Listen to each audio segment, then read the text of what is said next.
Hey you guys, I'm finding videos are almost easier to do than typing these days. So I wanted to do a quick video. I think I say that with every video I do. But talking a little bit about this journey and my eating, and because I know so many of you can relate to not eating well, getting off track, getting frustrated, beating yourself up. This is like the moral of my story. It's all part of the journey. You often hear, about giving up and not giving up. And part of what leads to success in reaching your goals is failure.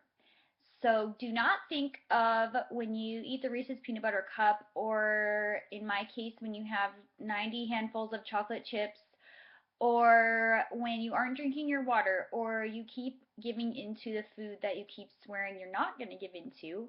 Do not look at that as an absolute failure and let it lead to giving up. Let it lead to pushing forward, trying to do better every single day. So for me, pretty much ever since my grandma passed away, I've had a really hard time with my eating. I went on the cruise, I was having dessert every night. Well, now my body craves the sugar all day long. And so I do good in the morning, and then by the afternoon, I'm stuffing handfuls of chocolate chips into my mouth. So something that I like to do when I'm really, really struggling and I really need a kick in the butt is what I've done today, and that's getting rid of the source of what I can't say no to. Now, some people have a hard time with that because their family wants it or whatever the situation is. For me, I basically tell my husband, I know I'm supposed to have self-control and I don't have that right now, so I need some extra help for a few weeks just to keep food out of the house that is tempting me. And, or, I mean, if you can handle it, you could put it up high on a shelf in a cupboard you rarely get into, so that it's not staring you in the face every single time you open up your cupboard door. So that's my challenge for you today.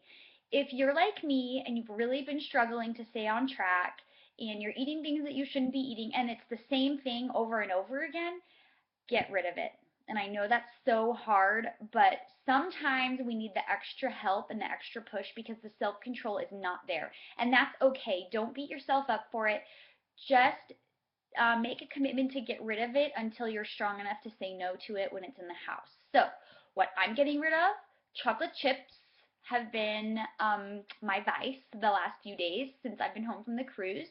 And that's pretty much the only thing I've had a hard time with. I do have some Quest bars in the house. I'm not really eating them, but I am going to place them in the cupboard up high behind stuff so they're not looking at me every time I open the pantry. Um, and that's kind of what my solution is for right now. And I really only have to do this when I'm at the point I'm at where I'm saying I can't say no to things. So that's my plan. I would encourage you to do similar if you're having a hard time like me. Don't look at it as a failure. You just have to work on doing better, move on, and continue with your workouts, making those a habit and something that's just part of your life. And then the eating, you work on improving because it's not going to change overnight. You're not going to be perfect overnight. And guess what? You don't have to be perfect to be fit and healthy and toned. You don't have to be perfect.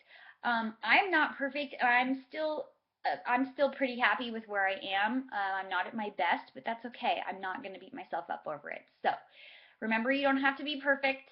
And if you need a little bit of extra help, join me in getting rid of doing a pantry and fridge raid and getting rid of the foods that you are having a really hard time saying no to, and they're like repeat offenders. Okay, so everybody have a good day. That's my challenge for today for those of you who want to step up your game a little bit.